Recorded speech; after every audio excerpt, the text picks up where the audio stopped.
You would hit this? Yes. I think you should. Okay.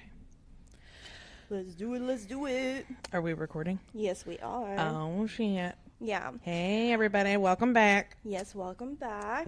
So one of the things that we've gone through over the past couple of years is my health. It has been the main focal point of our last year from Yes. 2024, July 2024, until almost July 2025. Yeah, no, it really has. I mean, because I'm still experiencing symptoms here and there, but I'm trying to stay optimistic and think that, you know, it's just my body getting back to normal. It's not going to be like an overnight fix, you know, but definitely I've always been sick. You know, this is something that I've been dealing with since I got pregnant with Elijah, you know, 18 years ago. So he's 17 and turning 18. I mean, I've been going to doctor's appointments and to, you know, different treatments and everything over the years, but nothing is significant over the past year. But, you know, one thing that I'm very thankful of is that you've been here with me, you know, so. I'm glad I've been here. And, short backstory. My mom was a nurse when she was alive, registered nurse for as long as I can remember. And she was my go-to person when it came to doctor jargon and just like a quick, hey, what do I do?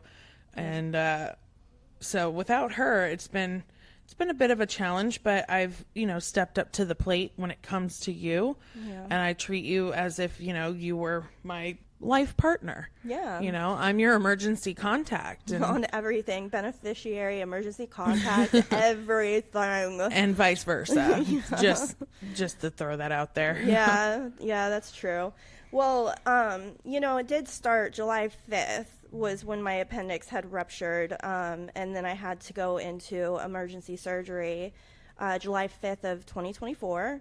So we're coming up on a year at this point, and when that happened, I mean, I didn't even think that it was anything that big. Yeah. You know, like I had been complaining about like being nauseous or whatever, but you know, that Friday, I just remember getting off for lunch and laying on the bathroom floor for 30 minutes, hoping it would pass. And then when I was supposed to get back on work, I'm like, I think I need to go to the hospital. I was at work when I got the call that you were going to the hospital. And at that point, I didn't have the car that I had now. I was using your Tahoe, but at the time, I think that might have been, you know, out of commission. So I didn't even have a ride like from work. So I had to work through the anxiety attack of Kristen's in the hospital. She's getting emergency surgery. Yeah. I can't do anything, go anywhere. I was not getting off till 5:00. Yeah. And then I had to like ask my coworker who I knew had to pass by that hospital. I'm like, please take me to the hospital. Yeah. 'Cause I needed to see you. Like it's as if you're getting a, you know, call about like your kid or something. Yeah. You get that heart palpitation starts and you're like thinking the worst. Yeah. And I don't know why I think that way, you know, but I'm just a worry wart. Yeah. Well, I mean, I was there and, you know, as soon as I heard that as soon as they said that they were going to remove my appendix, I was like, oh my God, where the fuck is Kimmy at? Aww, I was stuck at work. I know, I couldn't, I was also in a panic because we were not together, you know, when there was something such as, you know, the doctor saying, oh, we're just going to put you under the knife right now. So, you know, and then after the appendix, like I could not believe how difficult it was. Like I had to use the walker, you know. Oh, but you coming out of surgery was so funny. Oh, really? Yes. So they let me go back and I sat with you and you were just higher than a kite. And we were chatting with your like bedside nurse or whatever. Yes, and yes. she was so funny. She's like, I got kids y'all's age and da-da-da-da. And I was like, have you guys seen that movie Fracture where the dad brings his daughter to the hospital and his wife, and then the daughter and the wife go back for like an x-ray or something on the little girl's arm. Yeah. And then the next thing you know, everybody at the hospital is like, no, sir, you came in by yourself. Yeah. Like, and I was like, where's my best friend? Like, I don't want you to steal her and pretend she wasn't here. And I was telling everybody, and they're all looking at me like, this bitch is crazy. I'm like, no, I just like crazy movies. Right. And relating them to reality somehow. But anyways, you were really funny. And I think I actually did take a picture of you because your eyes just looked bugging. Yeah. After that, you know, I got out the very next day and I thought that everything was going to be A-okay. And, you know, somehow I ended up developing E. coli, you know, in the surgical site. So, you know, that turned into what, a month or two? Yeah, antibiotics Oh my gosh. and oh my god. And yeah, those didn't make you feel very good either. No, nothing ever really did, you know, I mean, and then I'd have to sit there and fight insurance to pay more than 9 pills a month. I mean, they still won't, so whatever. For Zofran. For Zofran, yeah. Zofran's like freaking the crack of the medical world. Like, Yeah. come on, just Well, when you have stomach problems, I mean, being it's just, stingy as hell. yeah, Zofran is my, like, candy stash, you know, like, And that's probably like, pop a bunch of them. you're only getting 9. And it's like, well, I guess I have a stomach ache. How many can I get? Right. Like, I need to help out my best friend. Right, exactly. PSA, they are $2 a pill if you're paying out of pocket. Ay, ay, ay. But after the E. coli incident, we noticed that I was still experiencing symptoms that were turning into like neurological symptoms. Yeah, You like you were know. fainting. And, you know, we've got cameras in the house, you know, just to keep an eye on our teenagers and, you know, break-ins and whatnot. You know, safety first. Exactly. And, yeah, there was a video of you. I wasn't home at the time, but your daughter was. And, well, one of your daughters was. And she called 911. And I was, like, really, really proud of her for that. But, sorry, I had to pass Kristen her Frankenstein bong, bubbler, whatever we want to call it these days. We're killing 2 birds with one stone. Yeah. What did I say yesterday? I was killing all the birds with all the stones. And I'm like, no, that sounds psychotic. Never mind. I'll just say the normal one. But yeah, you were fainting. You were getting dizzy. You were getting like super pale. Yeah. It was a scary time for you and a scary time for the rest of us too, because we were very worried about Yeah. you. Yeah. Well, I think the most weird symptom that I had was the goosebumps down one side. The right side. Yeah, the right side, and that still happens from time to time. I think that it's getting better, though. It was I was optimistic when I saw it on my left side the other day, actually.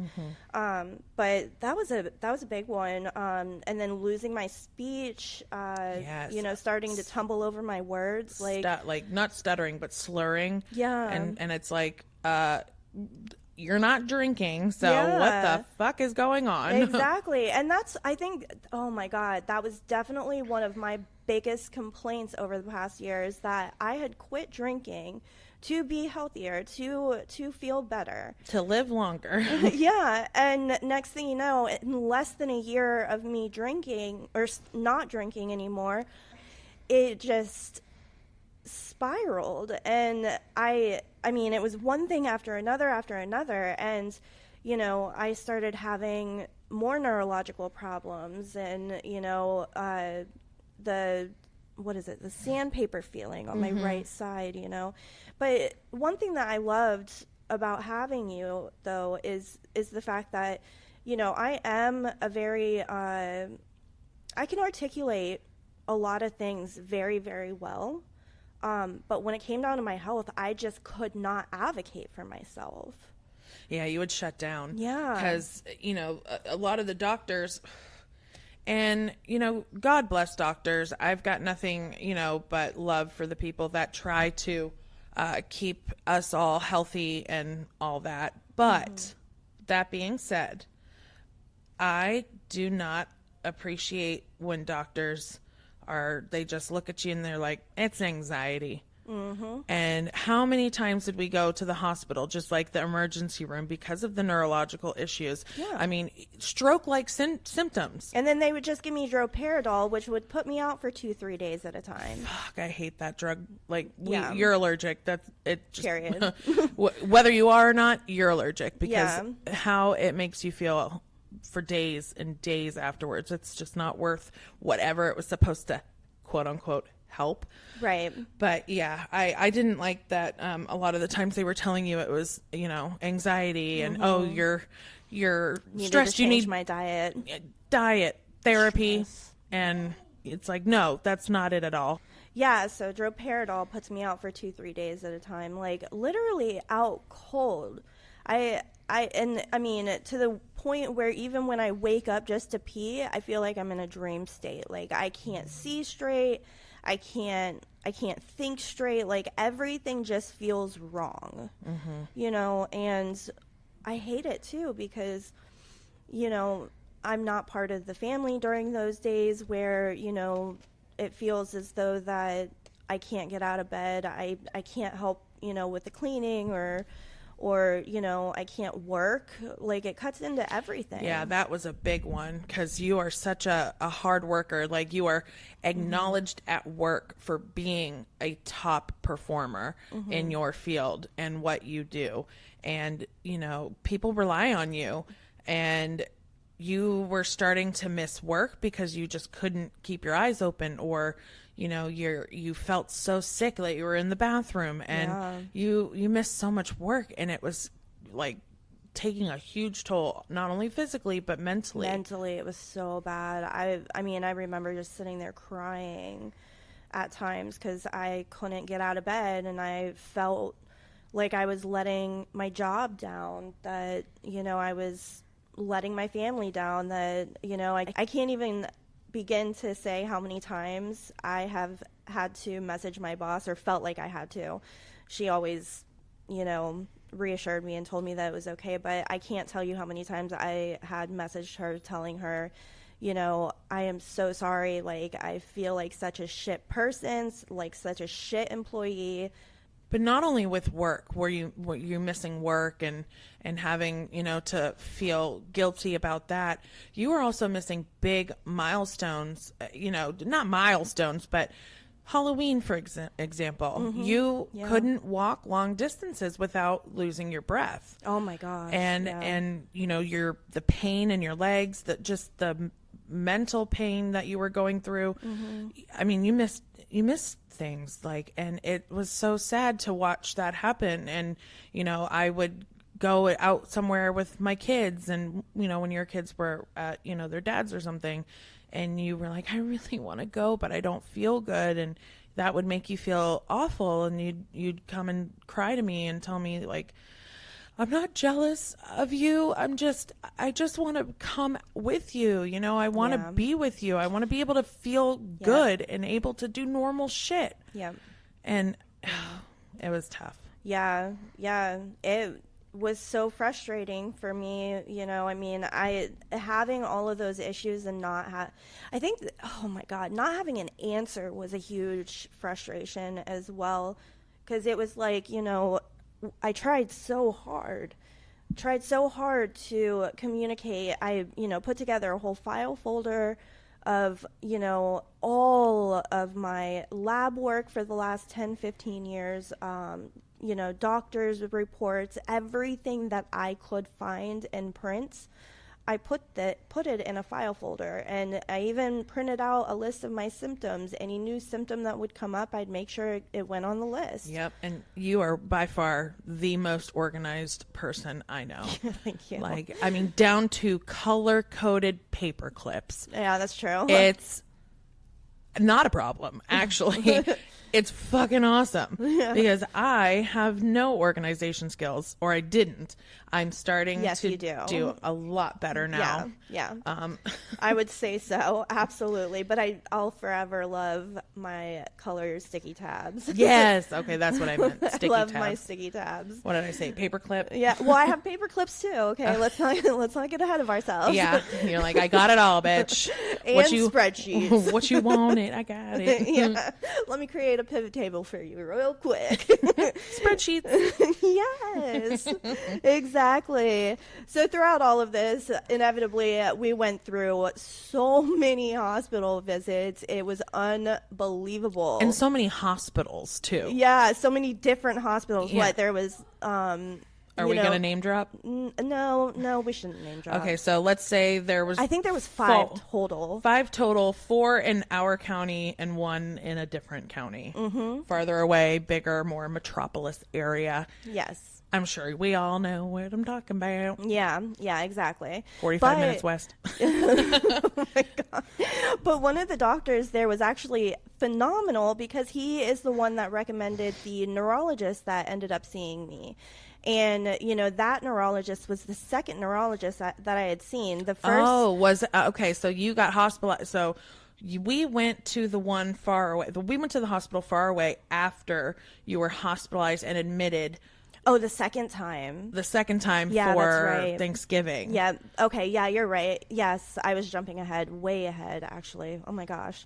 So yeah, I was hospitalized again for mini strokes in November. I think it was the 27th. Yeah, something like that. And then I got out like 3 days later, but I was in there for Thanksgiving, which was horrible. I cooked Thanksgiving dinner for I the know. first time Round of all by applause. myself. Thank you. Never had made a turkey before, but I'm going to tell you something. That turkey was so fucking good. And my brother, who, is older than me, he texted me he told me how amazing it was that day, but to the point where he texted me not even that long ago and was like, hey, you remember Thanksgiving? Yeah. That fucking food was bomb. And I was like, oh, thank you so much. I think that was his way of saying, you're going to be doing it this year. Yeah, I'll do it every year. And this year, you're going to be here. I am going to be here alive. God willing. Well, hopefully. If not, I'll be here in spirit, literally haunting you. But yeah, no, I went into the hospital. That was the end of November, went into the hospital and ended up, being told that I was having mini strokes. And, so then that turned into us going out to another county to go to the hospital. Yes. Yeah. Where we met the angel of all angel doctors.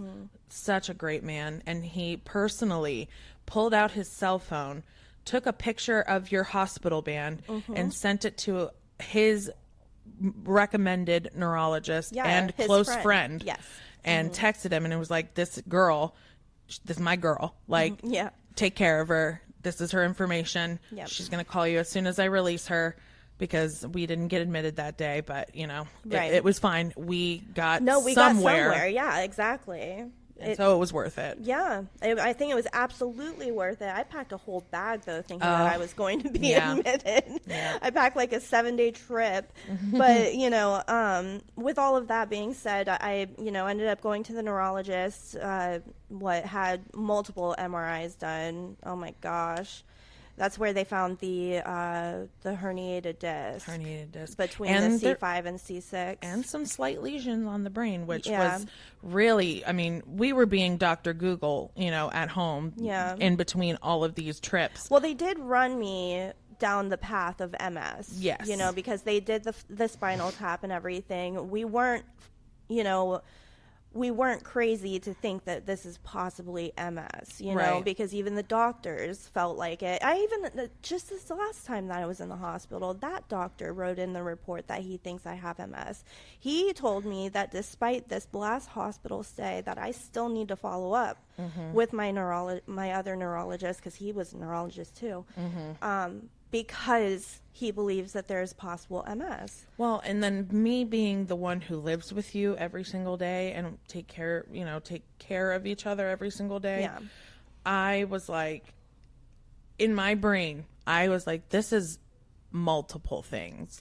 It cannot just be one thing. I was throwing out fibromyalgia and, endometriosis and all these things that I had done some research on, because I had a job in the medical field for a little minute there. Yeah. And I learned a lot in that, year and a half. And Yeah, so I was like, there has to be more than just one thing Yep. going on, and that's why we are having such a hard time finding answers, or anybody's having a hard time finding answers. Yeah, well, thankfully we did, but we'll get down to that. Yeah. Going down the MS road.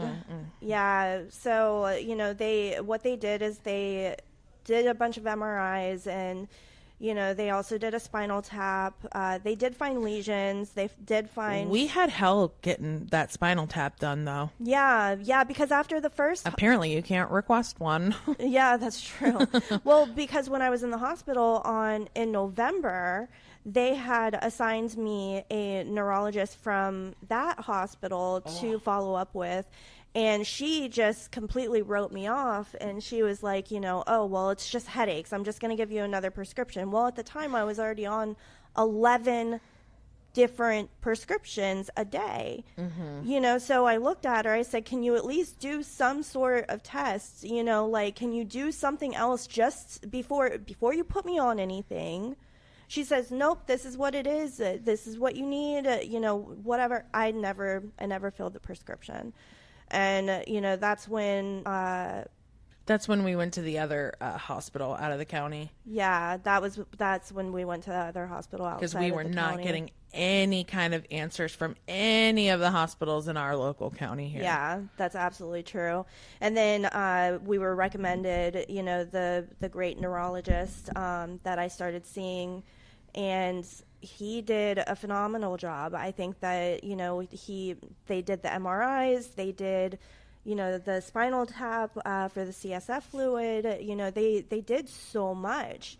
And, although there was some lesions that they had found, and they did find a herniated disc between the C5 and C6, which is protruding into the spinal column, causing nerve damage from that, on top of everything else. But they found all of that. They just could not definitively tell me that it was MS. So, after that, I went back to my primary and told them, I was like, I want to see a blood doctor, because that's what the neurologist said, Yeah. right? Yeah. He's like, have you seen a hematologist yet?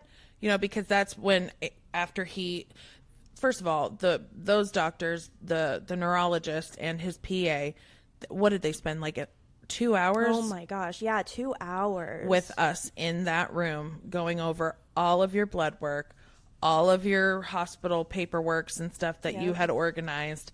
Yeah. Asked you like your whole life story, like when did this start, how long, like they were amazing. Yeah. Amazing. They really were, and they deserve all the kudos in the world. And if we were name dropping on here, I'd be sitting here praising them left and right. Yeah. But I don't want to name drop anybody or any place or any facility. But that's when they found your low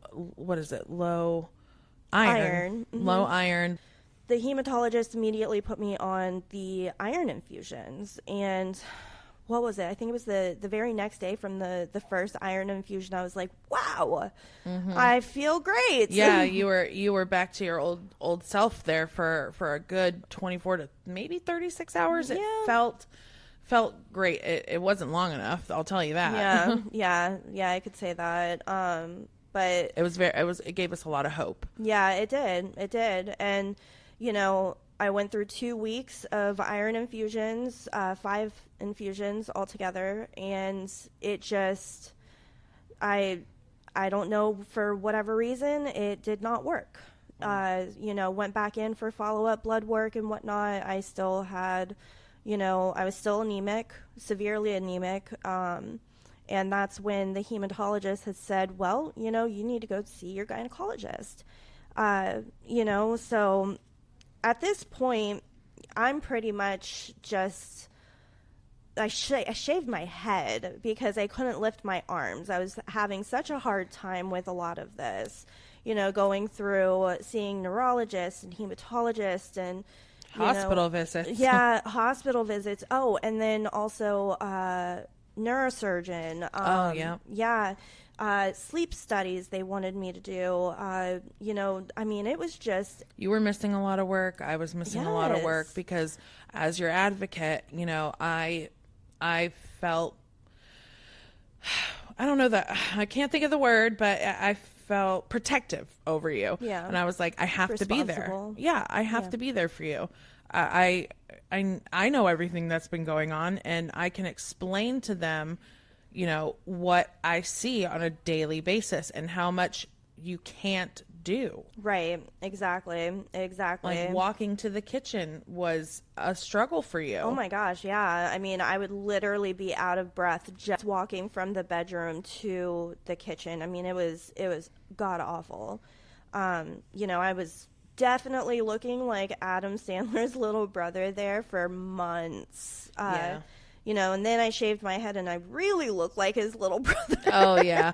But I mean, while it was sad, the reason why why you decided you wanted to shave your head and why we did it together, it was definitely a bonding moment for us for sure. Yeah, Because absolutely. it was so, I knew that was going to be helpful for you because I knew how hard it was for you to get your arms up and keep them there and just watching you suffer mentally and emotionally and physically was so hard for me as your best friend. Yeah. And I wanted to be there for you every second of every day to try to cheer you up and so And you did. You did such a good job. I know that there was days where there just really wasn't anything that anybody could do. Right.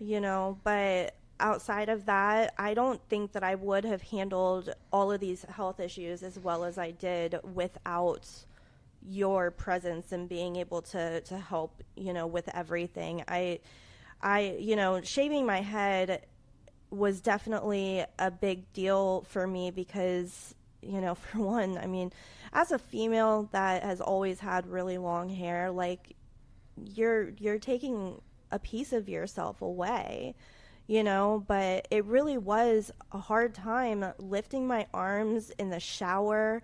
Even being in the shower, I would lose my breath in there. I couldn't breathe in the shower. And there were some symptoms that you were having where you would start shaking uncontrollably and your jaw was like tense and shaky. Yep. And the only thing that could relieve you pretty quickly was a freaking cold ass shower. Yeah, but the hot showers would trigger it. Yeah. Yeah. So that was another reason why we thought that it was MS because, the hot would always be too hot and then the cold would be like, just laying on an icicle, like in pain, but it was taking away all the other symptoms. So it was worth it. It's like you trade one pain for the other pain, but, being cold, severely cold was better than dealing with those other severe symptoms. Right. So it definitely, definitely think that I'm going to have to still follow up with the neurologist after all of this. But, going to the hematologist and learning about how my anemia, see, the thing is my anemia has always been a problem. This is something that has been in my face for years since I was pregnant with Elijah. They've always told me, oh, you're anemic, you have low iron, and it's not like they would put me on some pills, but those pills would always make me throw up, and I'd never stick with them, whatever. But I was not aware that my anemia was so bad to the point where I needed iron infusions, 5 of them. I really did not understand how serious anemia itself could get. I thought that it was like one of those things like, oh, you're just low on iron, so you're tired. No. And it's not even nowhere close to that. No, it goes untreated, and next thing you know, you have optic neuritis, and you have, all of these symptoms that are very unexplainable, and they, That was another freaking thing. You went to the eye doctor and they said you have optic neuritis in your right eye. Yes. And if you don't find out what's causing this, you could lose your eyesight. Yep. Yeah. The eye doctor did tell me that at one point.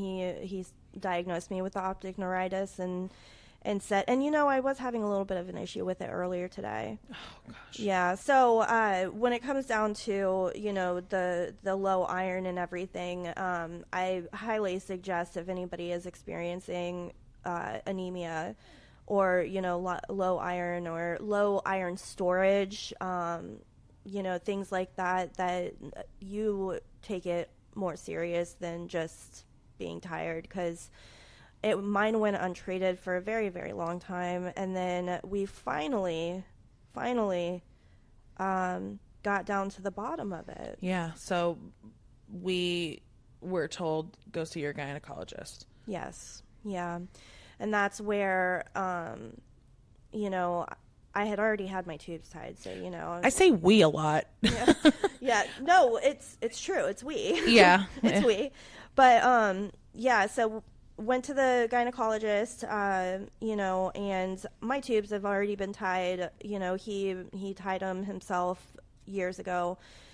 So then after that, we went through all of the options of what we could do to alleviate my my monthly cycle, at least to an extent that would be within normal range. Yeah, because okay, so putting you a little bit on blast, but everybody's monthly cycle is different, so nobody really knows what a normal monthly cycle is. But I'll be candid, mine's about 4 days, maybe 5. Yeah. Yours 7 to 8 was already longer, and to have low anemia and low iron, it's like that week and sometimes week and a half killed you. And the blood clots were just completely shocking.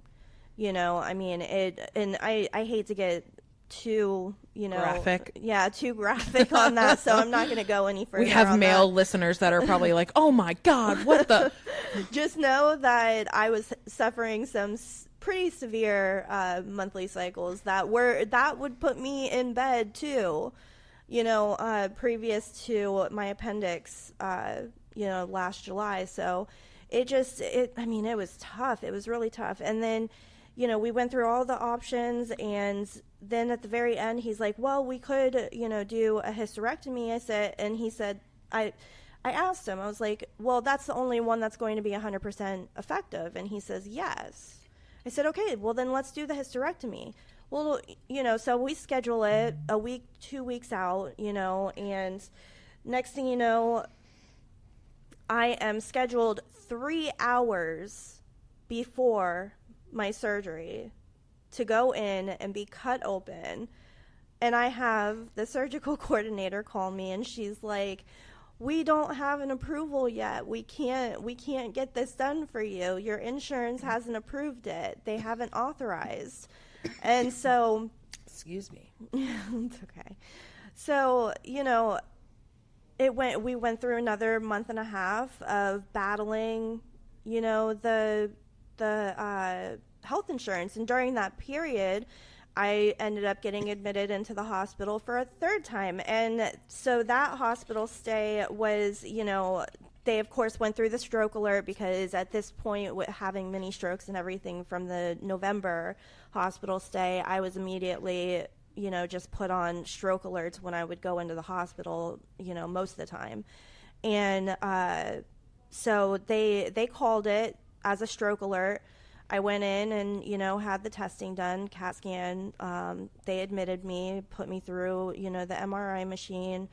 And essentially, they came back and they said, well, we don't see anything, but, the anemia is a problem. So, I went through treatments while I was in the hospital and whatnot.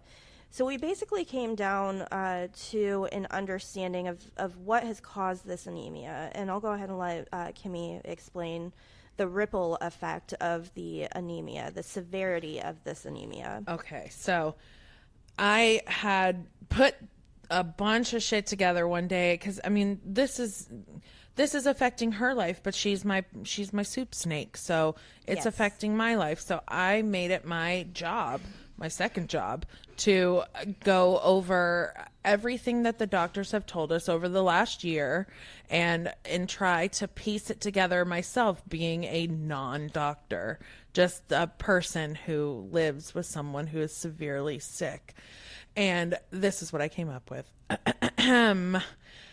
So, severe anemia starts from her uterus, and because she's bleeding so much, that's why she's got low iron. And because she's had anemia for so long and it's gone pretty much untreated for those, 16, 17 years. 18. For the most part. Oh, yeah, about 8. Yeah, almost 18. God, it's crazy. We're getting old, too. I know. That is what was causing the neurological damage, and The effects. blood oxygen. The blood oxygen, to your brain was not strong enough because you didn't have enough red blood cells. So that was causing the fainting, the dizziness, the neurological symptoms. Mm-hmm. On top of the fact that you have that herniated disc that's pinching one of your nerves back there. So some of the other neurological symptoms were being caused by that. So it was like the anemia, the herniated disc causing the neurological issues, the optic neuritis, and that is it was like a chain reaction. Yeah, and it's basically just because of the lack of blood oxygen going to the brain, right? So, when you go through such a long period of time, and some of these symptoms I actually had previous years. You just weren't really aware because we they were would drinking. happen. Well, not just drinking, but they would happen in. I would have like an episode for a couple of days or a week or so, and I wouldn't have another incident for another like 6 or 8 months. Okay. Whereas this was just like back to back to back to back to back, and I just felt like I didn't have a moment to just pull my shit together and like take a deep breath. I was just constantly in pain. I was constantly going through it. Yeah, you're so sad. Your pain level, your what is it called? Baseline. Your baseline pain is a 4. Yeah. Like she's constantly in a level 4 pain level. And then when the symptoms would kick in, oh my God, they would jump and spike. And yes, yeah. And what's crazy about that is I've gone through natural labor. So you can just imagine, that pain scale or whatnot. My 10 is like pushing a child out. Yeah. Like I go to get tattoos for therapy. I don't, I mean, that's just how it is. But, basically what we ended up doing is after that hospital visit, we understood that the anemia was, it was the answer that was in our face the entire time. Yeah. Go figure. The root of all evil. Exactly. It really was. But at the end of the day, we just didn't understand that anemia could actually trigger all of those other things. So crazy. Yeah. And, but in the middle of this, I'm still, fighting health insurance. I'm still trying to, and my doctor, oh my gosh, my doctor and his surgical coordinator were phenomenal people. They work so hard, tirelessly, day and night, like just, on top of my insurance appeals and, this is what's happening. This is, and I mean, I ended up going in for an ultrasound because that's what the insurance that came back and said, we just really need an ultrasound at this point or it's going to be denied. So I went in immediately, impromptu, walked in, got that ultrasound done and was out the door. And literally the next day they approved it. They approved it. And you want to know why? Because they found endometriosis and fibroids. Yep. And it was finally documented. Yep. Yes. So, obviously I got in and I had that surgery done immediately. They had me in the books on the OR table within 4 or 5 days of the authorization. And thankfully, I've gone through a pretty easy healing. This Tuesday will be 2 weeks since I've had the surgery. And I really don't feel like I even had surgery, to be completely honest with you. Yeah, and I feel so bad because I am normally like I'm not your servant, but I'm definitely like that caring, nurturing, motherly, like love. That's how I show my love. I just acts of service. Like, what can I do for you? Do you need ice water? Can I get you an ice pack? Are you hungry? Yeah. Let me feed you. I know, like, it's been great. I love it. I think we make a really good team. Yeah. But yeah, I wanted to be there for you, and you were. the surgery, you were so healed that I had forgotten that you had surgery. So I was just like, yeah, like go get that. And you're like, I'll try. And I'm like, oh shit, yeah, you had surgery. Sit down. What are you doing? Like, it was so easy to forget because you were snapped back. Done. You snapped back so quick. And I was know. like, yes, this is my girl. Like less than 12 hours I was up moving around and doing stuff, and like nothing had happened. But what did we go on, a little day trip? yeah, we went on a impromptu side quest. Yeah. Yeah, it was fun. It was fun. You know, I mean, definitely would be called a little bit crazy, but we had a great time. Great time, and who couldn't have told you that you had surgery the day before. No, not at all. Like, oh my God. I know, it was And crazy. you looked hot as shit. That's right. I know that's right, bitch. But I know that's right. I also looked 6 months pregnant because my stomach was swollen like a motherfucker. Hottest non-pregnant girl I've ever seen. Non-pregnant but looking pregnant. Yes. Still had yes. Well, and then what was it? The day after that, I get the report back from my actual hysterectomy, where they took, the uterus and they took the tubes and they did all of the lab testing on it. They confirmed the endometriosis. They confirmed the fibroids, but they also confirmed that the endometriosis was so bad, it was so severe, that I had lacerations all over the outside of my uterus that was causing internal bleeding. Mm-hmm. And that was essentially adding also to my anemia. It wasn't just my menstrual cycles, it was also the fact that I was literally bleeding internally At all times. Yeah. And I mean, that was nuts. No amount of coffee or energy drinks or B12 could get you, up and about. Yeah, so they go ahead and they do the report and they confirm that it is endometriosis. I'm bleeding. I'm having internal bleeding. No big deal, right? For 18 years or however long I've had the endometriosis, I know for a fact that I've had the anemia for 18 years. Mm-hmm. Who knows how long, or if the endometriosis or, something, who knows, whatever. But the endometriosis, the fibroids, all of that was confirmed, and I feel better. I'm still kind of suffering a little bit of the symptoms here and there, but like I said, at the very beginning of this, I'm trying so hard to stay optimistic, and I think that that's really important. I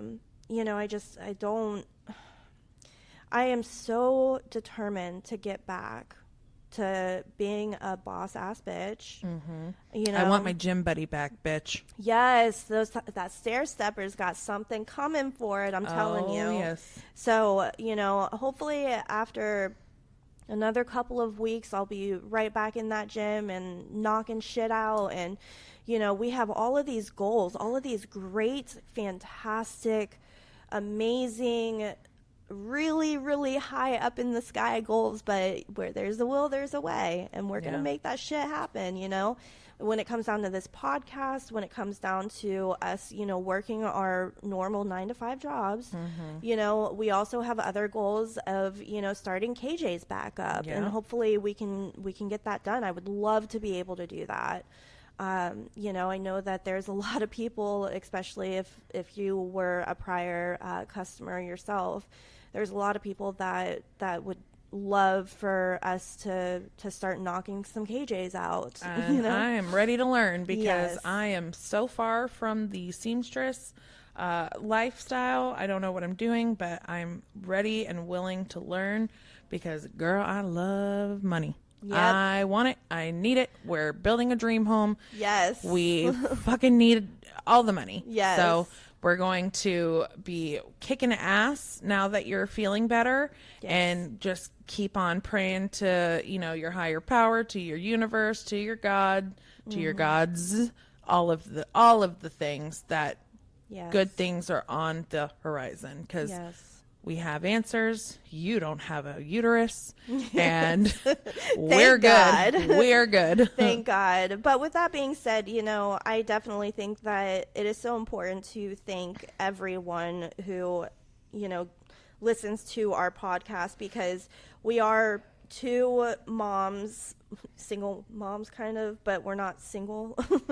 we're two moms that just decided to band together and try to give our kids the best life, and by monetizing anything and every aspect of our life in order to help accomplish that.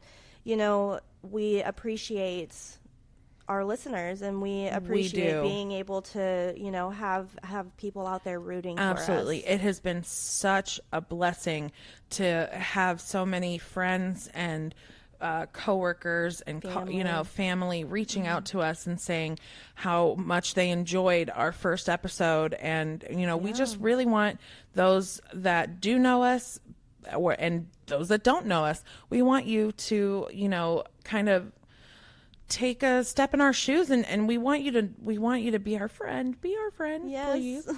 Be our friend. Be our guest. Be our guest. Yo, Disney, if you get me started, we will never shut the fuck up. That's true. But I will say, hopefully, and I'm going to just put this out in the universe because accountability is everything. We would really like to try to get these podcasts videoed for you so that you can watch us on YouTube while we do. And then, we've got all these little funny clips from all the cameras around our house. We're on TikTok. I believe TikTok, we're at Soup Snake Besties. Or did we change it? No, I haven't been able to change it yet. But yeah, it is Soup Snake Besties, at Soup Snake Besties right now. But it's going to be changed, and when it is changed, we'll make sure that you guys know. Yeah, absolutely. But just follow us on the podcast. Keep an eye out for us on YouTube, and follow our TikTok. And we're going to start trying to put little clips here and there to get us through the week, because it was so fun hearing from everyone this week about when are you guys going to do the next episode? And we're like, we're going to try to drop them every Sunday, but yes. With having 6 kids and those kids having their friends, background noises, and just people in and out of the house, like Grand Central Station. Fuck them kids. #FTK. Yep. Yeah, but we love them, but FTK. Anyways, thanks again for listening to us. Kimmy, Kristen, Soup Snakes till death. Soup Snake. Yeah. All right. Well, we'll be back. Keep an eye out. Love ya. Bye. Bye. Toodles.